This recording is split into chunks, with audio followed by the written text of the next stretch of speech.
نحمده ونستعينه ونستغفره ونؤمن به ونتوكل عليه ونعوذ بالله من شرور أنفسنا ومن سيئات أعمالنا من يهده الله فلا مضل له ومن يضلله فلا هادي له وأشهد أن لا إله إلا الله وحده لا شريك له وأشهد أن محمدا عبده ورسوله أما بعد فأعوذ بالله من الشيطان الرجيم بسم الله الرحمن الرحيم والفجر وليال عشر والشفع والوتر والليل إذا يسر هل في ذلك قسم لذي حجر صدق الله العظيم إن الله وملائكته يصلون على النبي يا أيها الذين آمنوا صلوا عليه وسلموا تسليما اللهم صل على سيدنا محمد وعلى آل سيدنا محمد كما صليت على سيدنا إبراهيم وعلى آل سيدنا إبراهيم وبارك على سيدنا محمد وعلى آل سيدنا محمد كما باركت على سيدنا إبراهيم وعلى آل سيدنا إبراهيم في العالمين إنك حميد مجيد الله أكبر الله أكبر لا إله إلا الله والله أكبر الله أكبر ولله الحمد الله أكبر الله أكبر لا إله إلا الله والله أكبر الله أكبر ولله الحمد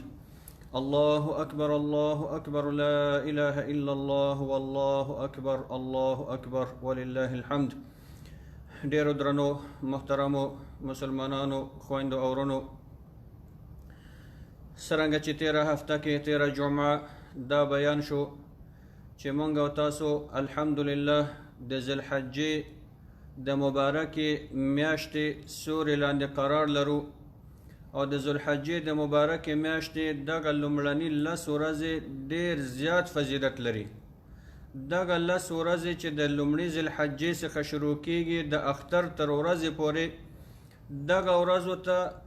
رسول الله صلی الله علیه وسلم په مبارکو احادیثو کې د دنیا تر ټولو غوره او بهتره ورځې وایي یعنی د دنیا په ورځو کې داسې بهتره ورځې نور نشته لکه څومره چې دغه 10 ورځې بهترین ورځې دي ځکه هم د دغه 10 ورځو په اړه باندې قرآن عظیم الشان کې 4 ځای آیاتونه صحبت کوي خبرې کوي دغه لومړنی آیت چې تلاوت شو الله عز وجل فرمای والفجر وليال عشر زما د قسم مې په فجر باندې او په 10 شپو باندې مفسرین فرمای چې 10 شپو نه مراد د ذوالحجې د مبارکې میاشتې 10 لومړني شپې دي چې موږ تاسو په هماغه ورځو کې قرار لرو همدارنګه الله عز وجل په بل آیت شریف کې دغه ورځو په اړه باندې فرمای ويذكر اسم الله في ايام معلومات چې مسلمانان دي د الله ذکر وکړي د الله یاد دی وکړي په هغه معلوم ورځو کې هغه مشخص او پیژندل شو ورځو کې معلوم ورځونه دلته مفسرین فرمایي چې ایام معلومات پیژندل شوی معلوم ورځ دینه مراد د ذوالحجې 10 ورځې دي چې په دغه ورځو کې د الله ذکر ډیر وشي همدارنګه الله عز وجل مونږ او تاسو ته په همدغه 10 ورځو کې د یو بل عمل امر کوي چې هغه هم آیت کې راغلی فرمای فصل لربك وانحر د الله د بار المنذ وکړه د اختر وانحر او قرباني وکړه چې هغه زمونږ تاسو تقریبا د زکات حیثیت لري نو دغه قرباني هم په همدغه 10 ورځو کې ده همدارنګه په دغه اړه باندې بل آیت هم ده چې الله عز وجل په هغه باندې قسم یادوي فرمایي چې وشاهد ومشهود نو دغه مفسرین فرمایي چې د مشهود نه وشاهد ومشهود د مشهود نه ورځ همغه د عرفه ورځ ده او د شاهد نه مطلب د جمعې ورځ ده نو دغه 4 آیتونه دي چې 4 واره دغه 10 ورځو فضیلت مونږ او تاسو ته بیانوي په همدغه ورځو کې الله عز وجل مونږ او تاسو ته یو بل ډیر مبارک ورځ ښودلې ده چې د مغفرت ورځ ده د دعا د قبلېدلو ورځ ده الله ته د نزدېکت ورځ ده او الله عز وجل په دغه ورځ باندې فخر کوي چې هغه د عرفې ورځ ده د عرفې مبارک ورځ هم په همدغه 10 ورځو کې راټوله شوې نو دغه ټول نیکیانې الله عز وجل هم دغه 10 ورځو ته راټولې کړې دي ځکه حدیث تیره جمعه هم بیان شو رسول الله صلی الله علیه وسلم فرمایي چې په دنیا کې داسې غوره ورځې نور نشته چې په هغې کې نیک عمل دومره اجر او فضیلت ولري لکه څومره چې دغه 10 ورځې لري په دغه 10 ورځو کې روژه نیول، په دې کې ذکر کول، په دې کې تکبیرات ویل، په دې کې انفاق کول، د الله په لاره کې خرج کول، په دې کې مسکینانو سره مرسته کول، په دې کې قرباني کول، په دې کې د عرفې روژه نیول، دغه ټول طاعتونه عبادتونه د هر ورځ نه ډېر فضیلت لري. حتی د رمضان د میاشتې نه هم د دغه 10 ورځو فضیلت ډېر دی، غیر د شب قدر نه. نو په شپو کې شب قدر فضیلت لري او په ورځو کې دغه ورځې فضیلت لري. ځکه هم علما د عرفې ورځې ته وایي چې د عرفې ورځ د هغه فاضلو د هغه غوره ورځو څخه ده چې په هغې کې دعا قبلیږي. د عرفې ورځ چې آینده راتلونکې پنجشنبې ورځ ده انشاءالله، په دغه ورځ باندې د عرفې په ورځ باندې دعا قبلیږي، د استجابت ورځ ده. په دغه ورځ باندې الله عز وجل افتخار کوي، مباهات کوي د ملائکو پر ترڅنګ. الله عز وجل فخر کوي چې دا حدیث ټول از وروسته زه وایم. عرفې ورځ هغه ورځ ده چې دې کې زمونږ او ستاسو دین تکمیل شوی دی. الیوم اکملت لکم دینکم، زمونږ او تاسو دین الله عز وجل د عرفې په ورځ باندې کامل کړی. د عرفې ورځ د ګناهونو د مغفرت ورځ ده. دا هغه ورځ ده چې دې کې الله عز وجل انسانان د دوزخ د اور څخه خلاصوي. د عرفې ورځ ته مسلمانان د اختر ورځ وایي، یعنی دا هم د اختر ورځ سره مشابهت لري. ځکه مونږ او تاسو ته شریعت چې هر هغه ورځ عظمت بیانوي، هر هغه ورځ چې په شریعت کې عظمت او خپل حیثیت او مقام لري د عبادت په اساس باندې، هغه د اختر ورځ ده. جمعې ورځ په هفته کې په نور ورځ فضیلت لري، خاص مقام لري. د جمعې ورځ د اختر ورځ ده. د اختر لمونځونه او ورځې په نور ورځو فضیلت لري، اختر ورته وایو. دا چې عرفې ورځ په نور ورځو فضیلت لري، نو د عرفې ورځ ته هم علما د اختر ورځ وایي، د عبادت په سبب باندې. د عرفې د فضایلو په اړه باندې ډېر زیات فضایل وارد دي. مګر یو ورځ یو یهودي راغی عمر رضی الله عنه ته وایي چې یا امیر المؤمنین، ستاسو په قرآن کې، ستاسو په کتاب کې یو آیت دی، که دغه آیت پر مونږ یهودانو باندې نازل شوی وی نو دغه ورځ به مونږ اختر نیولی وی ځان دپاره، دا به مونږ ته د اختر ورځ وی. مګر ستاسو قرآن کې دغه آیت شته، تاسو هغه اختر نه دی نیولی. عمر رضی الله عنه ورته فرمایي چې هغه آیت چې ته یادوي چې هغه الیوم اکملت لکم دینکم واتممت علیکم نعمتی ورضیت لکم الاسلام دینا، الله عز وجل فرمایي چې نن ورځ ما ستاسو دین کامل کړ، ستاسو د دین احکام مې ټول تاسو ته بیان کړه، هغه شی چې تاسو ورته په ژوند کې ضرورت لري ټول مې در ورسول، او خپل هغه نعمت مې پر تاسو باندې پوره کړ، او د اسلام دین مې ستاسو دپاره د دین په حیث غوره کړه. نو عمر رضی الله عنه ورته فرمایي چې دغه آیت نه ده چې مونږ اختر نیسو، بلکې د دې ځای هم مونږ ته معلوم دی، لحظه هم راته معلومه ده او حیثیت هم راته معلوم دی. دغه آیت د عرفې په ورځ باندې نازل شوی دی پر رسول الله صلی الله علیه وسلم. د عرفې په ورځ باندې داسې وخت کې چې عرفه او جمعې ورځ دواړه سره برابر شوی، د جمعې په ورځ په عرفات کې په داسې حال کې چې رسول الله صلی الله علیه وسلم ولاړو خلکو ته وعظ کوي، دغه آیت نازل شوی دی.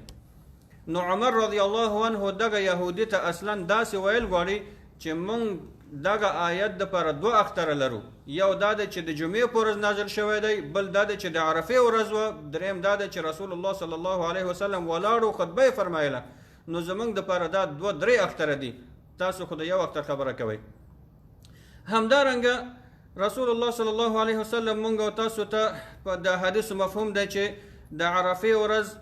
او د ایام التشریق دغه ورځې چې د عرفې نه شروع کیږي د اختر تر درېیم ورځې پورې، دغه مونږ او تاسو ته فرمایي چې دا زمونږ د خوشحالۍ ورځې دي، ځکه دا زمونږ د عبادتونو ورځې دي. د عرفات په ورځ باندې روژه نیسو او د اختر په ورځ باندې خوشحالي کوو، خوراک او څښاک کوو، ځکه رسول الله صلی الله علیه وسلم د اختر په ورځ روژه نیول حرام کړی، جواز نه لري، ځکه وایي چې ایام اکل و شرب، د اختر ورځې د خوراک او د څښاک ورځې دي. همدارنګه الله عز وجل د عرفې په ورځ باندې قرآن عظیم الشان کې قسم یادوي، فرمای وشاهد ومشهود قتل اصحاب الاخدود والسماء ذات البروج واليوم الموعود وشاهد ومشهود. دلته عبد الله ابن عباس رضی الله عنهما تفسیر کوي چې د شاهد نه مراد جمعې ورځ ده او د مشهود نه مراد عرفې ورځ ده. نو دا چې الله عز وجل د عرفې په ورځ باندې قسم یادوي، نو د عرفې ورځ ډېر د مقام خاوند دی، ځکه الله عز وجل په هیڅ شي قسم نه یادوي مګر دا چې هغه شی ډیر فضیلت لري، ډیر عظمت لري د الله په نسبت باندې، نو ځکه الله عز وجل د عرفې په ورځ باندې قسم یادوي. همدارنګه والشفع والوتر سوره فجر کې دی، والفجر وليال عشر والشفع والوتر، په دغه اړه باندې هم ویل کېږي چې د الشفع نه مراد د اختر ورځ ده او د وتر نه مراد د عرفې ورځ ده. نو دغه آیت کې هم الله عز وجل په د ورځ د عرفې باندې قسم یادوي، نو دا هم د عرفې د ورځې هغه فضیلت مونږ او تاسو ته بیانوي. دا خو د عرفې د ورځې هغه خپل حیثیت او مقام دی، مګر مونږ او تاسو ته د عرفې په ورځ څه پکار دی؟ مونږ او تاسو ته د رسول الله صلی الله علیه وسلم توصیه دا ده چې د عرفې په ورځ باندې روژه ونیسو، د عرفې په ورځ باندې روژه ونیسو. هغه څوک چې حج کې دی حاجي دپاره روژه نیول لازم نه دی، مګر هغه څوک چې حج کې نه دی خپل کور کې دی مقیم دی دی باید روژه ونیسي. مګر دغه روژه نیول د عرفې په ورځ باندې مسلمانانو عادي روژه نه ده، عادي فضیلت نه دی. رسول الله صلی الله علیه وسلم په دې اړه باندې چې کله ترېنه پوښتنه وشوه چې د عرفې روژه څومره فضیلت لري، رسول الله صلی الله علیه وسلم ورته وفرمیل چې یکفر السنة الماضیه والقابله، هغه څوک چې د عرفې د ورځې روژه نیسي الله عز وجل به ورته د تیر شوي کال ګناهونه هم عفو کړي او د روان کال ګناهونه به هم ورته عفو کړي. نو یوې ورځې روژه الله عز وجل د 2 کالو ګناهونه تاته په هغې باندې عفو کوي. ډېره مبارکه ورځ ده. یو ورځ روژه ده، خصوصا موږ او تاسو چې استرالیا کې ژوند کوو ورځې ډېرې لنډې دي، یخې ورځې دي، روژه نیولو باندې هیڅ څوک نه مشقت کېږي. نو په دغه ورځ باندې که څوک عذر نه لري شرعي، مریض نه دی، ضعیف نه دی، کمزوره نه دی، د روژې توان او طاقت لري، بهتره ده چې خپله هم روژه ونیسي، حتی خپل اولادونه هم روژه نیولو ته باید تشویق کړو، ویې هڅوو دغه مختلفو ورځو باندې چې په زموږ او تاسو د عظمت او د فضیلت ورځې دي هغو ته په دې باندې عادت ورکړو تر څو دوی هم آینده کې دغه روژې ونیسي. همدارنګه علما فرمایي چې الله عز وجل چې قرآن عظیم الشان کې فرمایي وَإِذْ أَخَذَ رَبُّكَ مِنْ بَنِي آدَمَ من ذريتهم وأشهدهم على أنفسهم ألست بربكم، کله چې الله عز وجل د بني آدم څخه تعهد واخیسته چې الست بربکم، آیا زه ستاسو پروردګار نه یم، ټولو شهادت ورکړه چې یا الله ته زموږ پروردګار یې. نو دغه تعهد اخیستنه د الله عز وجل له لورې د بندګانو څخه دا د عرفې په ورځ باندې وه. دا هم مفسرین یادوي دا ډېره ستره ورځ ده چې په دغه ورځ کې ټولو انسانانو الله ته تعهد ورکړی د وحدانیت چې الله ته واحد ذاتي شریک نه لري،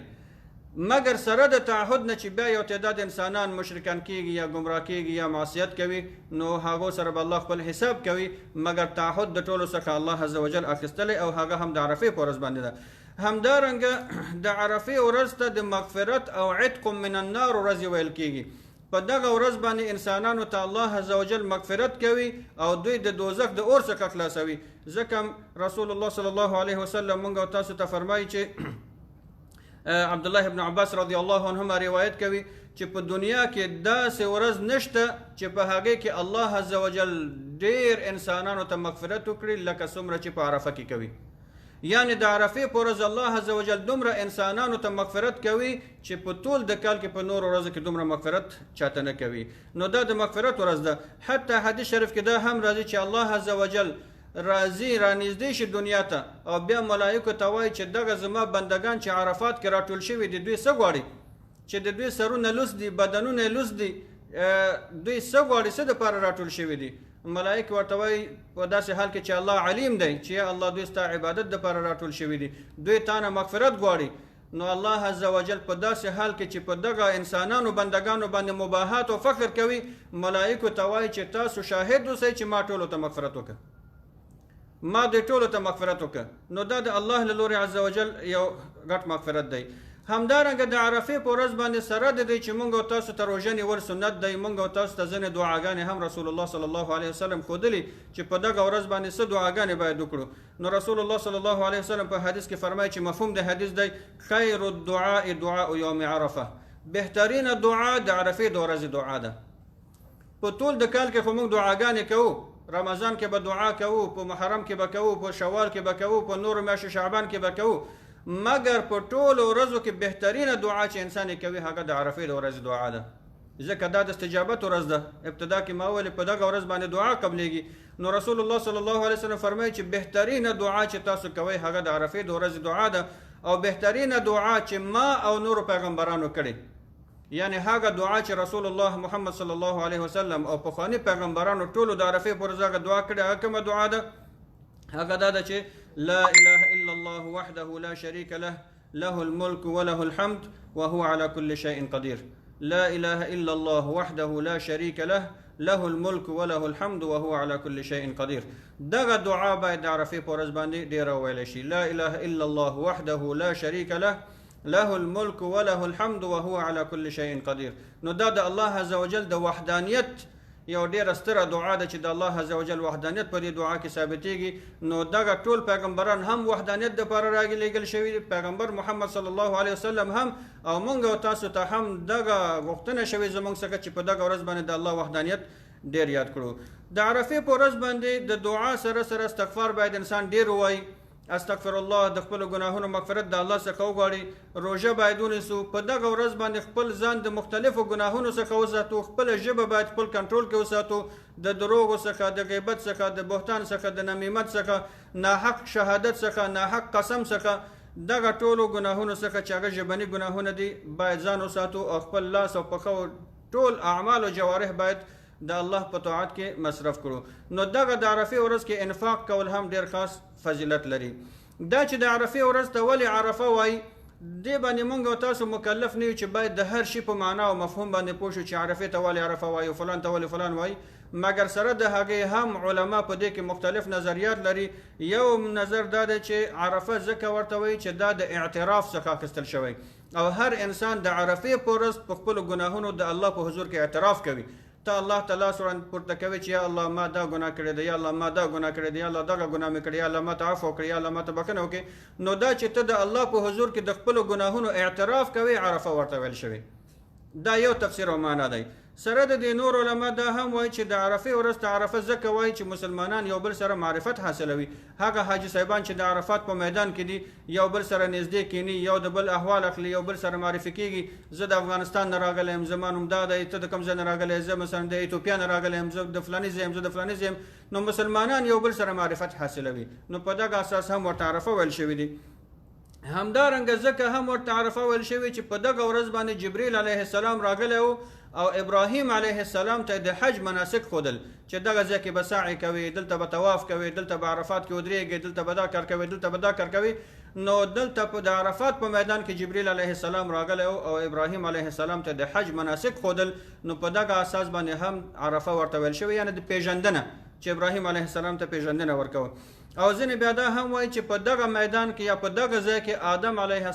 السلام حوا علیه السلام سره دوباره یو ځای شوي دي او یو بل سره پیژندلی دي. مګر دغه ټول تفسیرات حتمي نه دي چې خامخا همدا وي، کیدای شي دغه ټول معناګانې سره صحیح وي.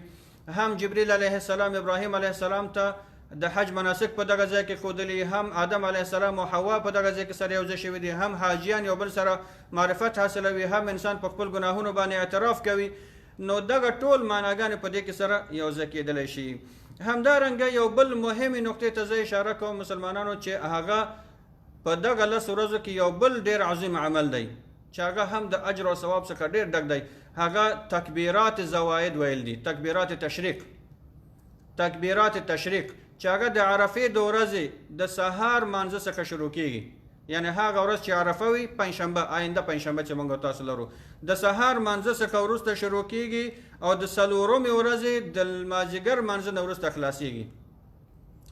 هر نارینه او هر زنانه، هر عاقل او بالغ مسلمان، هر څوک چې مونځ کوي د هر فرض مانځه نه بعد باید دغه تکبیرات ولولي. الله اکبر، الله اکبر، لا اله الا الله، والله اکبر، الله اکبر ولله الحمد، الله اکبر، الله اکبر، لا اله الا الله، والله اکبر، الله اکبر ولله الحمد. نو دغه کدرې ځل وایي بهتره ده. د هر مانځه نه وروسته زنانه، نارینه،